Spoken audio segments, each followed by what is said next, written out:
Me këtë rast, duke thënë të gjitha këto, përsëri proces të përsosur nuk ka dhe nuk mund të ketë. Por,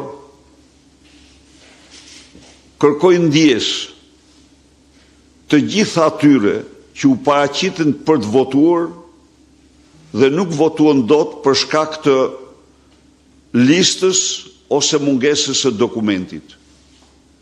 Ju kërkoj shumë ndjes dhe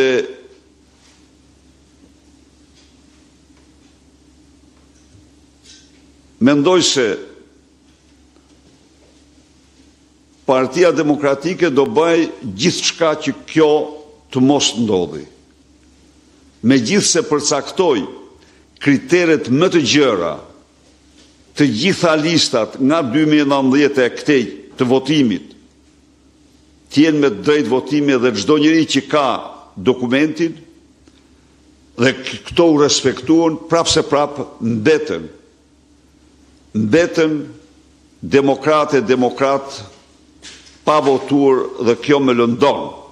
Dhe unë u kërkoj atyre të falur sot për këtë privim të pa drejt që është bërë nga shkaqe burokratike.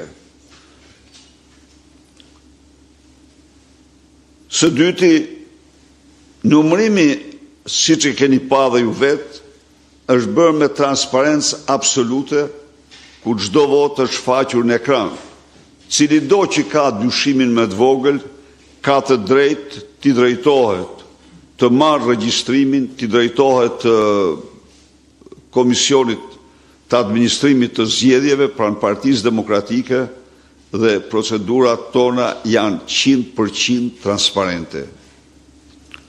Çështja e dytë, zhvillimi i dytë madhor politik është deklarimi i vitit 2025 mbrëm në Milano si viti i diasporës.